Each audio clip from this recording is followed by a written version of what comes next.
আর রহমান আল্লামাল কুরআন। আর রহমান এটা হলো আল্লাহর একটা নাম। এটা কি? আল্লাহর একটা নাম। জনাবে মুহাম্মদুর রাসূলুল্লাহ সাল্লাল্লাহু আলাইহি ওয়াসাল্লাম তিনি মানুষদেরকে আল্লাহর নামের সাথে পরিচয় করিয়ে দিয়েছেন। কির সাথে? আল্লাহর নামের সাথে। কারণ লা ইলাহা ইল্লাল্লাহ মুহাম্মাদুর রাসূলুল্লাহ, এখানে আল্লাহ শব্দ উচ্চারণ আছে, ঠিক কিনা? আল্লাহটা বেশি পরিশুদ্ধ এবং মক্কার সবাই জানে যে আল্লাহ একজন। কয়জন? একজন। আল্লাহ নাম তিনি একজন। মুহাম্মাদুর রাসূলুল্লাহ সাল্লাল্লাহু আলাইহি ওয়াসাল্লাম একদিন মক্কার ভিতরে বললেন, তোমরা সকলে রহমানকে সেজদা করো। কাকে? রহমানকে সেজদা করো। আল্লাহর আরেকটা নাম হলো রহমান। আরেকটা নাম কি? রহমান। যখনই বিশ্বনবী বললেন তোমরা রহমানকে সেজদা করো, মক্কার কাফেররা আবার বলতেছে রহমান আবার কে? কি বলতেছে? রহমান আবার কে? আপনি কাকে সেজদা করতে বলেছেন? রহমান নামে তো আমরা কাউকে চিনি না। কিন্তু রহমান এটা হলো আল্লাহ রাব্বুল আলামিনের একটা নাম। রহমান এর অর্থ হলো তিনি সকল মানুষের প্রতি রহম করনেওয়ালা, দয়াবান, ঠিক কিনা? বান্দার কল্যাণ অকল্যাণ খায়ের এবং সব কিছু আল্লাহর হাতে। কার হাতে? আল্লাহর হাতে। এখন যদি মক্কার কাফেররা চিন্তা করছে যদি আল্লাহকে আমরা রহমান মানি, তাহলে আমরা যে দেবদেবীকে পূজা করতেছি তাদের যে আমরা ইবাদত করি, তাহলে তো সেটা দেবদেবীর হাতে আর কিছু থাকে না। কারণ তারাই তো বলতেছে রহমান মানে আল্লাহ, আল্লাহই সব রহম করে, তাহলে এখানে আর দেবদেবীর কিছু থাকে না। এটা তারা চিন্তা করছে। কারণ আল্লাহকে রহমান মানলে তো আর দেবদেবীর কি করতে পারবে না? পূজা করতে পারবে না, তাকে মালিক মানতে পারবে না, তাকে আল্লাহর অংশ মানতে পারবে না। কারণ আল্লাহকেই যখন রহমান মানবে তখন আর কোনো শিরিক বিদআতের কোনো কিছু থাকে না, মূল থেকে সব উঠে আসে। আল্লাহ রাব্বুল আলামিন মক্কার কাফেররা যখন প্রশ্ন করলেন, ও নবী মুহাম্মদ, আমরা সারা জীবন শুনেছি আল্লাহ হলেন একজন আল্লাহ, এখন আবার রহমান আবার কে? আল্লাহ রাব্বুল আলামিন জিব্রাইলের মাধ্যমে সাথে সাথে বিশ্বনবীর কাছে ওহী পাঠালেন। আল্লাহ রাব্বুল আলামিন ওহী পাঠালেন, আর রহমান, রহমান দয়াময় একজন, তিনি হলেন কে? আল্লাহ। সুতরাং আল্লাহ যিনি রহমান ও তিনি আল্লাহ রহমান একই। কি? একই। তোমরা যাকে আল্লাহ মনে করো তিনি হলেন রহমান, তিনি হলেন সব কিছুর কল্যাণ এবং খায়ের একমাত্র আল্লাহর হাতেই। সুতরাং আল্লাহকে সেজদা করা মানে রহমানকে সেজদা করা একই। সুবহান। এখন চিনতে পারছেন রহমান মানে কি? রহমান মানে কে? আল্লাহ। কে? আল্লাহ। আর রহমান আল্লামাল কুরআন। আল্লাহ বলতেছেন আমি তোমাদেরকে কোরআন শিক্ষা দিয়েছি। সুবহানাল্লাহ বলবেন না? আল্লাহ পাক বলতেছেন আমি তোমাদেরকে কোরআন শিক্ষা দিয়েছি। অনেক মানুষ তো আছে কোরআন পড়তে জানে না, অথচ আল্লাহ বলতেছে আমি তোমাদেরকে কোরআন শিক্ষা দিয়েছি। তাহলে তো তারাও কোরআন পড়ার কথা, ঠিক কিনা? অর্থ হলো মুহাম্মাদুর রাসূলুল্লাহ সাল্লাল্লাহু আলাইহি ওয়াসাল্লামকে যখন আল্লাহ পাক নবুয়ত দান করেছিলেন, আল্লাহ পাক বিশ্বনবীকেই কোরআন দিয়েছেন। কত বছরে? 23 বছরে। কত বছর? 23 বছরে কোরআন দিয়েছেন। বিশ্বনবী কোনো ভার্সিটিতে পড়ে নাই, পড়েছে? বিশ্বনবী কোনো বিদ্যালয়ে পড়েছে? বিশ্বনবীর কোনো শিক্ষক আছে? বিশ্বনবীর শিক্ষক হলেন একজন, তিনি কে? আল্লাহ। তাহলে বিশ্বনবীকে জিবরাইল আলাইহিস সালাতু ওয়াস সালাম আয়েশা আল্লাহর পক্ষ থেকে কোরআন শিক্ষা দিতেছে, বলেন ইকরা। বিশ্বনবী বলতেছেন মা আনা বিকারি, আমি তো পড়তে জানি না। এরপরে আবার বললেন ইকরা, পড়ো। তিনি বললেন আমি তো পড়তে জানি না, আমি তো এটা কখনো শুনি না, আমি তো আরবি ভাষা অভ্যস্ত নয়। আবার বললেন ইকরা, তুমি পড়ো। বিশ্বনবী যখন একই কথা বললেন, আল্লাহ রাব্বুল আলামিনের আদেশে জিবরাইল আলাইহিস সালাতু ওয়াস সালাম তাকে সিনার সাথে এমনভাবে চাপ দিলেন, চাপ দেওয়ার সাথে সাথে আল্লাহ রাব্বুল আলামিন ওই কোরআনকে বিশ্বনবীর অন্তরের ভিতরে ফিট করে দিয়েছেন। সাথে সাথে চতুর্থবার যখন জিবরাইল বললেন ইকরা, বিশ্বনবীও বলতেছেন ইকরা বিসমি রাব্বিকাল্লাযী খলাক খলাকাল ইনসানা মিন আলাক। এই যে বিশ্বনবী কোরআন পড়তে পারে না, এই কোরআন তাকে শিক্ষা দিয়েছেন কে? আল্লাহ। কে শিক্ষা দিয়েছেন? আল্লাহ। বিশ্বনবীকে আল্লাহ কোরআন শিক্ষা দিয়েছেন। আবার প্রত্যেকটা মানুষের ভিতরে আল্লাহ রাব্বুল আলামিন কোরআন পড়ার যোগ্যতা দিয়েছেন। কোরআন শিক্ষা দিয়েছেন মানে কোরআন পড়ার যোগ্যতা দিয়েছেন। মানুষ শিক্ষিত থাক অশিক্ষিত চাক, যেইভাবে হোক না কেন, প্রত্যেক মানুষ যদি কোরআন পড়ার চেষ্টা করে সে কোরআন পড়তে পারে, ঠিক কিনা? এর অর্থই হলো আল্লামাল কোরআন, আমি তোমাকে কোরআন শিক্ষা দিয়েছি মানে কোরআন পড়ার যোগ্যতা আমি তোমাকে দিয়েছি। সুবহানাল্লাহ। আল্লাহ রাব্বুল আলামিন বলেছেন খলাকাল ইনসান, আমি মানুষ কি করেছি? সৃষ্টি করেছি। আল্লাহ রাব্বুল আলামিন মানুষ সৃষ্টি করেছেন। পৃথিবীর কোনো মানুষ কি মানুষ তৈরি করতে পারেন? এরকম যোগ্যতা কি আছে? মাটি দ্বারা মানুষ বানাইতে পারে কিন্তু রূহ দেওয়ার ক্ষমতা নাই। আছে? রূহ দেওয়ার ক্ষমতা নাই। মানুষের মতো মানুষ বানাইতে পারবেন, হুবাহুব সব করতে পারবেন, কিন্তু আল্লাহর মতো সামান্য রূহ দেওয়ার যোগ্যতা কোনো মানুষের নাই, ঠিক কিনা? এই জন্য আল্লাহ রাব্বুল আলামিন বলতেছেন আল্লামাল কুরআন খলাকাল ইনসান, আমি মানুষ বানাইছি। আল্লামাহুল বায়ান, আমি আবার তাকে মনের ভাব কথা বলার শক্তি আমি আল্লাহ তাকে দিয়েছি। মানুষ বানাইছেন আল্লাহ, মানুষকে কথা বলার মনের ভাব, তার মনে কি চায়। আল্লাহ যদি মানুষ বানাইছেন কিন্তু কথা বলার যোগ্যতা দেন নাই, ওই মানুষটার মনে কি চায়, তার ব্রেনটি কি খায়, এটা কি সে কোনোদিন প্রকাশ করতে পারতো? আপনাদের মধ্যে অনেক মানুষ আছে বোবা, কি আছে? বোবা আছে কিনা? আছে। একই মায়ের গর্ভে দুইজন সন্তান, একজন বোবা আর একজন কথা বলতে পারে। তাই একজন বোবা আর একজন কথা বলতে পারে। যিনি কথা বলতে পারে তার মনে যা আসে সে সব কিছু বলে দিতে পারে, পারে কিনা? আর যিনি আরেকজন আছে বোবা, তার মনে অনেক চাহিদা অনেক ইচ্ছা, সে কোনোদিন প্রকাশ করতে পারে না। বরং তার মনের ইচ্ছাটা, তার চাহিদাটা আল্লাহ রাব্বুল আলামিন তার মায়ের অন্তরের ভিতরে দিয়ে দেন, যার কারণে বোবার মনে কি চায় সেটা তার মা বুঝতে পারে। সুবহানাল্লাহ।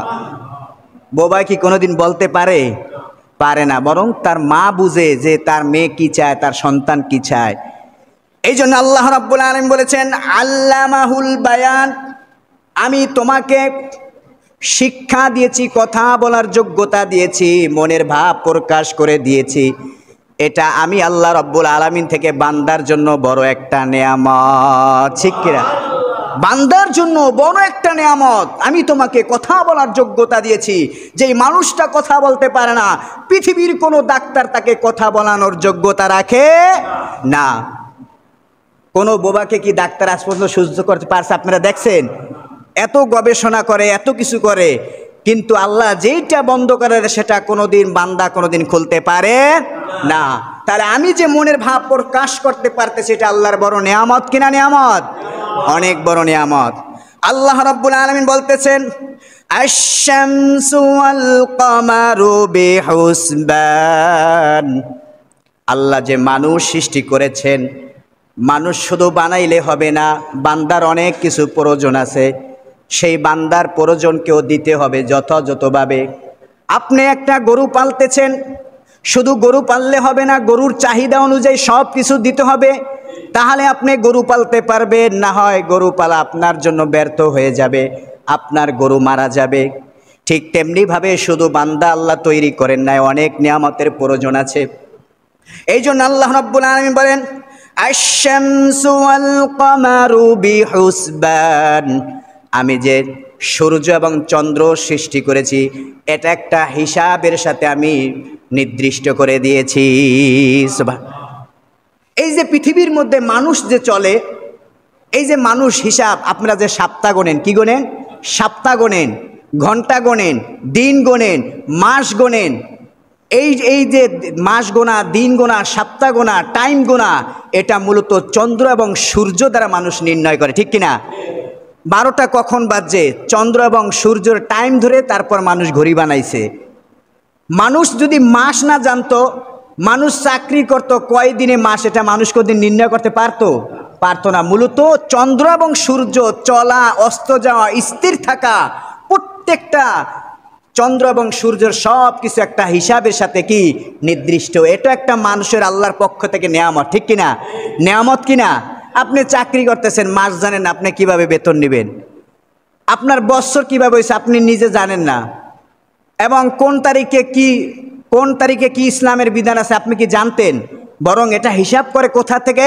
চন্দ্র এবং সূর্য থেকে। তাহলে চন্দ্র এবং সূর্য থেকে আল্লাহ রাব্বুল আলামিন যে হিসাব সাব্যস্ত করেছেন, এটা বান্দার জন্য নেয়ামত কিনা? নেয়ামত, নেয়ামত। আল্লাহ রাব্বুল আলামিন তারপরে বলতেছেন, ওয়ান নাজমু ওয়াশ-শাজারু ইয়াসজুদান। এই যে তোমরা চন্দ্র এবং সূর্য দেখো, এই যে তোমরা তৃণলতা গাছপালা দেখো, এই যে তোমরা যা কিছু দেখো না, সব কিছু আল্লাহর সামনে সেজদা দেয়। প্রত্যেকটা জিনিস আল্লাহর শুকরিয়া আদায় করে। প্রত্যেকটা জিনিস কি? আল্লাহর শুকরিয়া আদায় করে। পৃথিবীর মধ্যে আপনারা যে গাছ গাছালি যা কিছু দেখেন না, সব কিছু কি আল্লাহকে সিজদা করে।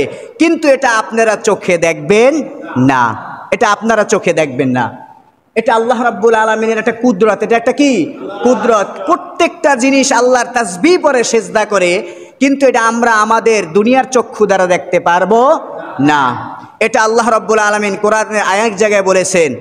এই যে আপনারা পাথর দেখেন কিনা, পাথর, বৈজ্ঞানিকরা গবেষণা করেছে যে পাথরের একটা অনুভূতি আছে। কি আছে? অনুভূতি আছে। যারা বিছনা কান্দিতে যাবেন দেখবেন পাথর থেকে বাচ্চা ফোড়ে। কি ফোড়ে? বাচ্চা ফোড়ে। তাহলে পাথরের একটা কি আছে? অনুভূতি আছে। আল্লাহ রাব্বুল আলামিন প্রত্যেকটা বস্তুকে একটা অনুভূতি দিয়েছেন। কি দিয়েছেন? গাছ, তারও একটা অনুভূতি আছে, তারও একটা কি আছে? অনুভূতি। পাথর, সেটারও একটা অনুভূতি আছে। তা আল্লাহ রাব্বুল আলামিন বলেন, পৃথিবীর মধ্যে যা কিছু আছে না কেন, সব কিছু আমি আল্লাহর সম্মুখে সকলে সিজদা করে। সুবহানাল্লাহ। আল্লাহ রাব্বুল আলামিন বলতেছেন, والسماء رفعها ووضع الميزان। এই যে আসমান, মাথার উপরে আসমান দেখতেছো, সাতক আসমান, এই আসমানকে উপরে তুলিয়ে রেখেছেন কে? কোন মানুষের কি ক্ষমতা আছে আসমানকে উপরে ধরে রাখার?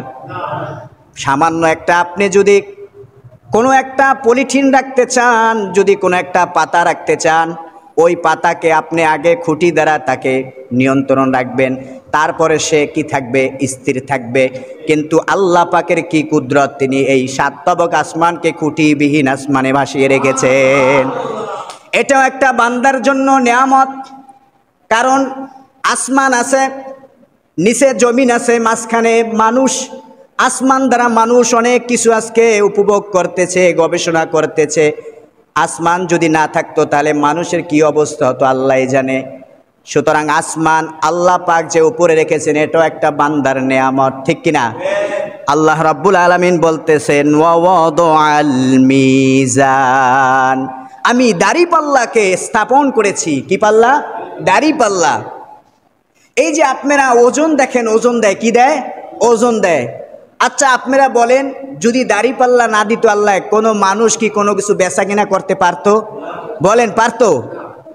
মানুষ কি দ্বারা ওজন করবে? আপনি একজন থেকে একটা জিনিস আনবেন, আপনি কতটুকু পরিমাণ আনতেছেন, কি পরিমাণ দিবেন?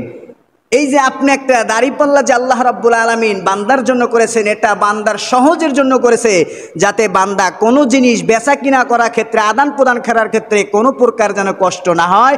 এই জন্য আল্লাহ রাব্বুল আলামিন বান্দাকে নেয়ামত স্বরূপ দাড়িপাল্লা দিয়েছেন। সুবহানাল্লাহ।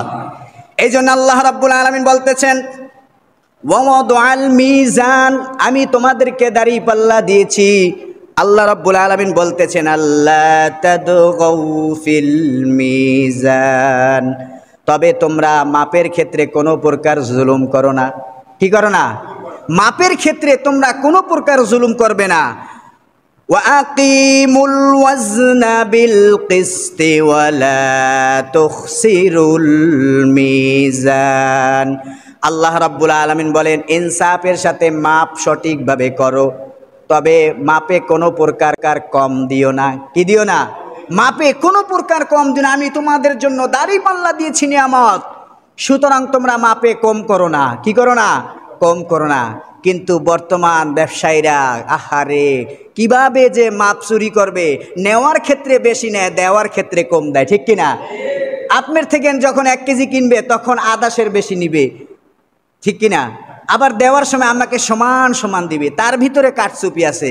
এক দোকান থেকে 1 কেজি আনছেন, ওই অন্য দোকানে মাপলে দেখা যায় সেখানে কিছু কম আছে। আছে কিনা ভাই? আছে। এই মাপের কারণে আল্লাহ রাব্বুল আলামিন এক জাতিকে ধ্বংস করেছেন। এটা আরেকটা আলোচনা, ইনশাআল্লাহ এই আলোচনা আমি আরেক জুমায় করবো ইনশাআল্লাহ মাপের ক্ষেত্রে।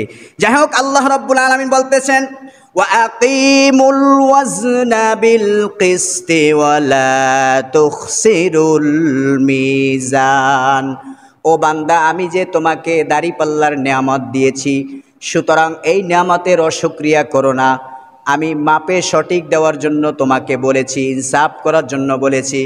তুমি যদি মাপে কম দাও, যদি সঠিকভাবে না দাও, তাহলে আমি যে দাড়িপাল্লা নিয়ামত দিয়েছি এর অশুকরিয়া হবে। ঠিক কিনা? সুতরাং দাড়িপাল্লা এটাও একটা আল্লাহর পক্ষ থেকে বান্দার জীবন চলার জন্য নিয়ামত। ঠিক কিনা? এটা একটা নিয়ামত। আল্লাহ রাব্বুল আলামিন বলতেছেন ওয়াল আরদা ওয়াদআহা লিল আনাম। আমি এই পৃথিবীকে সৃষ্টি করেছি সৃষ্টিজীবীর জন্য। সুবহানাল্লাহ বলবেন না? আল্লাহ পাক এই পৃথিবীকে সৃষ্টি করেছেন কাদের জন্য? সৃষ্টিজীবীর জন্য। প্রত্যেকটা সৃষ্টিজীব আল্লাহ রাব্বুল আলামিনের সৃষ্টি। কি? প্রত্যেকটা জিনিস আল্লাহর সৃষ্টি কিনা? শুধু মানুষই সৃষ্টি না, আপনি যে রাস্তার কুকুর দেখেন সেটাও কলম আল্লাহর সৃষ্টি। 18,000 মতান্তরে আর চাইতে বেশি হতে পারে। যা কিছু আছে না কেন, গাছপালা, পশু পাখি, পৃথিবীর বুকে যেটাই থাকুক না কেন, সব কিছু আল্লাহর কি? সৃষ্টি। সব কিছু জমিনের ভিতরে সমানভাবে বিচরণ করবে। কারণ এই জমিন কাদের জন্য সৃষ্টি করেছেন? সৃষ্টিজীবীর জন্য আল্লাহ রাব্বুল আলামিন সৃষ্টি করেছেন। আল্লাহ রাব্বুল আলামিন বলেন আমি এই জমিনকে সৃষ্টি করেছি, এই জমিনের ভিতরে আমি বান্দা সৃষ্টি করেছি। বান্দার অনেক কিছু প্রয়োজন হবে, তারা আপেল খাইতে মন চাবে, বান্দা আপেল পাবে কোথায়? আমি সেই ব্যবস্থা করে দিয়েছি। বান্দা খেজুর খাইতে মন চায়, খেজুর পাবে কোথা থেকে? বান্দা কলা খেতে মন চায়, কলা খাবে কোথার থেকে? বান্দা আঙ্গুর খাবে, আঙ্গুর খাবে কোথা থেকে? এই জন্য আমি পৃথিবীর মধ্যে বান্দার জন্য সব নিয়ামত আমি জমিন থেকে ঢেলে দিয়েছি।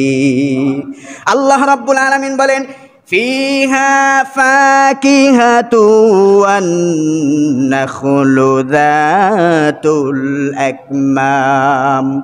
আমি জমিনের ভিতরে ফল ফ্রুট ভরে দিয়েছি এবং চুমির বিশিষ্ট খেজুর আমি আল্লাহ পাক বান্দার নিয়ামত স্বরূপ দিয়েছি। চুমির বিশিষ্ট খেজুর। এই যে খেজুর দেখেন, আপনি গাছ যদি ফালা ফালা করে ফালান, একটা খেজুর খুঁজে পাইবেন? বলেন তো পাইবেন? আপনি একটা কলা গাছ টুকরা টুকরা করতে করতে ছোট্ট ছোট্ট করে ফেলাবেন, একটা কলা খুঁজে পাইবেন? একটা আম গাছ আপনি কাটতে কাটতে আগুনে জ্বালা দিবেন, আম খুঁজে পাইবেন? তাহলে চুমিরের ভিতরে শুধুমাত্র একটা চুমির দেখা যায়, ওই চুমির থেকে আল্লাহ রাব্বুল আলামিন বান্দার জন্য কত সুন্দর খেজুর বের করে দেয়। সুবহানাল্লাহ। এটা কি বান্দার জন্য আল্লাহর নিয়ামত কিনা? নিয়ামত। এটা বান্দার জন্য কি? নিয়ামত। আল্লাহ রাব্বুল আলামিন বলেন পৃথিবীর সব কিছু বান্দার নিয়ামতের জন্য আমি তৈরি করেছি, সব কিছু বান্দা উপভোগ করবে। তবে উপভোগের ক্ষেত্রে আল্লাহ কিছু বিধান দিয়েছেন। ঠিক কিনা?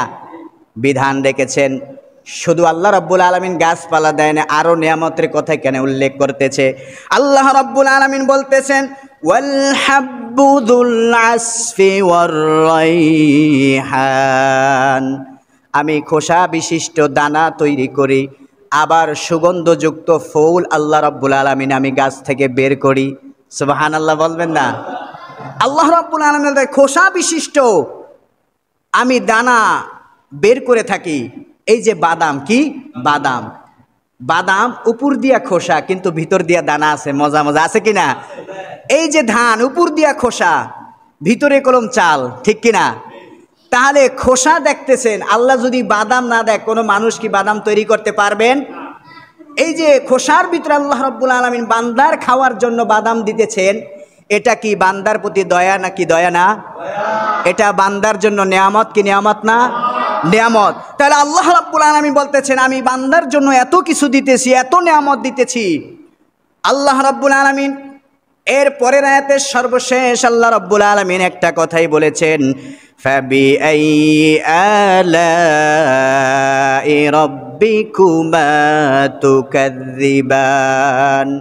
আল্লাহ রাব্বুল আলামিন বলেন, ও বান্দা, এই যে আমি আল্লাহ রাব্বুল আলামিন যত নিয়ামতের কথা আমি কোরআনের ভিতরে উল্লেখ করেছি, তোমাদেরকে জানিয়ে দিয়েছি, এর কোন নিয়ামত তোমরা অস্বীকার করবা, কোন নিয়ামত তোমরা অস্বীকার করবা? কোনো নিয়ামত তো অস্বীকার করার সুযোগ নাই, কারণ আমি আল্লাহ পাক তোমাদের জন্য সব কিছু নিয়ামত হিসাবে দিয়েছি। আল্লাহ রাব্বুল আলামিন সব কিছু তৈরি করেছেন। এই যে আপনার গরু দেখেন, এই গরু তৈরি করেছেন কে? সৃষ্টি করেছেন আল্লাহ। কাদের জন্য? বান্দার জন্য। কাদের জন্য? বান্দার জন্য। আল্লাহ রাব্বুল আলামিন কুকুর তৈরি করেছেন, ছাগল তৈরি করেছেন, আল্লাহ রাব্বুল আলামিন হাতি তৈরি করেছেন, আল্লাহ রাব্বুল আলামিন সিংহ, বাঘ, বহুত প্রাণী আল্লাহ রাব্বুল আলামিন তৈরি করেছেন। আল্লাহ সব কিছু সৃষ্টি করেছেন। আবার আল্লাহ এর থেকে কোনটা বান্দার জন্য উপকার, কোনটা ক্ষতি, আল্লাহ রাব্বুল আলামিন সেটাও বান্দার জন্য নির্ধারণ করে দিয়েছেন। সেটাও আল্লাহ রাব্বুল আলামিন নির্ধারণ করে দিয়েছেন। বান্দা, আমি তো সব কিছু তৈরি করেছি, সব কিছু আমি তৈরি করেছি, সব হালাল ছিল। কুত্তা কি জন্মের সময় হারাম ছিল? হারাম ছিল। শুয়ার কি জন্মের সময় হারাম ছিল? বলেন, বাঘ কি জন্মের সময় হারাম ছিল? কোনো জিনিসে হারাম ছিল না। বরং আল্লাহ রাব্বুল আলামিন তিনি সৃষ্টি করেছেন বান্দার যাতে কোনো কোন প্রকার ক্ষতি না হয়, এই জন্য কোনটা হালাল কোনটা হারাম এটা বান্দার যত শরীরের জন্য উপকার হয়, এই জন্য আল্লাহ রাব্বুল আলামিন হারাম এবং হালালকে নির্ধারণ করে দিয়েছেন। সুবহানাল্লাহ, বলেন না সুবহানাল্লাহ। ঠিক তেমনিভাবে গাছের ক্ষেত্রেও কোন গাছটা খাওয়া যাবে, কোন গাছটা খাওয়া যাবে না, কোনটা বান্দার শরীরের জন্য উপকার, কোনটা বান্দার শরীরের জন্য ক্ষতিকর, এটাও আল্লাহ নির্দিষ্ট করে দিয়েছেন। যদিও আল্লাহ কোরআনের ভিতরে বিস্তারিত বলে নাই, বরং তার নবীর মাধ্যমে বান্দাদেরকে সব কিছু জানিয়ে দিয়েছেন। সুতরাং সব আল্লাহর তৈরি, কিন্তু কোনটা হারাম কোনটা হালাল এটা নির্ধারণ করে দিয়েছেন কে? আল্লাহ। সুতরাং হালালকে হালাল জানতে হবে, হারামকে হারাম জানতে হবে, এটাই বান্দার জন্য কি উত্তম, এটাই থিওরি। এখন যদি আপনি হারামকে হালাল বলেন আর হালালকে যদি হালালই বলেন, কিন্তু হারামকে তো কোনোদিন হালাল করা যায় না। আচ্ছা আপনারা বলেন, কুকুরকে কি কোনোদিন হালাল করা যাবে? শুয়ারকে কি কোনোদিন হালাল করা যাবে? বাঘকে কোনোদিন হালাল করা যাবে? হাতিকে কোনোদিন হালাল করা যাবে? বরং এগুলো হালাল ছিল, কিন্তু আল্লাহ বান্দার দিকে খেয়াল করে হারাম করে দিয়েছেন। ঠিক তেমনিভাবে প্রত্যেকটা জিনিসেই বান্দার জন্য হালাল করেছেন। কিন্তু বর্তমান কথাকথিত ভণ্ডরাজকে আল্লাহ পাকের হারামকে আজকে তারা হালাল ফতুয়া দিতেছেন। বলেন নাউজুবিল্লাহ। বর্তমানে একজন ভণ্ড আপনারা জানেন, তার নাম হলো সৈয়দ গোলাম মঈনুদ্দিন আল ভণ্ড। কি আল ভণ্ড? সে বলেছে গাঁজা নাকি খাওয়া জায়েজ। বলেন নাউজুবিল্লাহ। সে বলতেছে কি গাঁজা খাওয়া জায়েজ, কি গাঁজা খাওয়া কি জায়েজ। কয় রাষ্ট্রীয়ভাবে আছে 2.25 পয়েন্ট, এটা গাঁজা খাওয়া জায়েজ। কিভাবে জায়েজ? সে দলিল দিতেছে, ফাবিআইয়ি আলাই রাব্বিকুমা তুকাযযিবান। ও বান্দা, তোমরা আমার কোন নিয়ামতকে অস্বীকার করবা? গাঁজা গাছ বানাইছে কেডা? কন্যাকা গাঁজা গাছ বানাইছে কে? আল্লাহ বানাইছে। সুতরাং আল্লাহ গাঁজা গাছ বানাইছে। এখন তো আল্লাহ কইতেছে আমার নিয়ামতকে অস্বীকার কেমনে করবা? গাঁজা খাও। কন্যা নাউজুবিল্লাহ। তাহলে সে যদি কোরআনের এই আয়াতকে অপব্যাখ্যা করে যদি বলে গাঁজা গাছ খাওয়া জায়েজ, তা আমি বলি তোমার জন্য শুয়ারও জায়েজ। ঠিক কিনা? তোমার জন্য কি কুত্তাও জায়েজ। তোমার দরবারে যখন জিকির হবে, উরুস হবে, তোমার দরবারে গরু জবাই না করে তোমার দরবারে কুত্তা জবাই করো, ঠিক কিনা? কারণ কুত্তাও তো আল্লাহর সৃষ্টি, আল্লাহই কুত্তা সৃষ্টি করেছেন। যে দলিল দিতে পারে গাঁজা গাছ বলে আল্লাহ সৃষ্টি করেছে, এই জন্য গাঁজা খাওয়া যায়, কুত্তাও তো আল্লাহ সৃষ্টি করেছে, তুই কুত্তা খাইস তোর দরবারের লোকরা, ঠিক কিনা? এই জন্য কোরআনের আয়াতের অপব্যাখ্যা করা যাবে, ভণ্ডদের কোনো কথা শোনা যাবে, ভণ্ডদের তাদের মুখে থাকবে মধু কিন্তু অন্তরে থাকবে বিষ। অন্তরে কি থাকবে? বিষ থাকবে। বর্তমান ভণ্ডরা বের হইতেছে, ইসলামকে কিভাবে অপব্যাখ্যা করে দেখেন কোরআন দিয়া। ফাবিআইয়ি আলাই রাব্বিকুমা তুকাজ্জিবান, আল্লাহ কি উদ্দেশ্য নিয়েছে আর এই ভণ্ড কিভাবে গাঁজা গাছের সাথে উদ্দেশ্য করেছে। আবার বলতেছে কয় সুন্দরী নারীর দিকে তাকানো জায়েজ। কিভাবে? কয় আল্লাহ তো সৌন্দর্য তৈরি করেছেন, আল্লাহ তো বলেছেন আমার সৌন্দর্যকে দেখো, উপভোগ করো। বলেন না নাউজুবিল্লাহ। যদি সুন্দর নারীকে দেখা যদি জায়েজ হয়, তাহলে তোমার বউকে বাংলাদেশে সব বেড়াকে দিয়ে দাও, ঠিক কিনা? দেখেন কিভাবে ইসলামকে অপব্যাখ্যা করতেছে।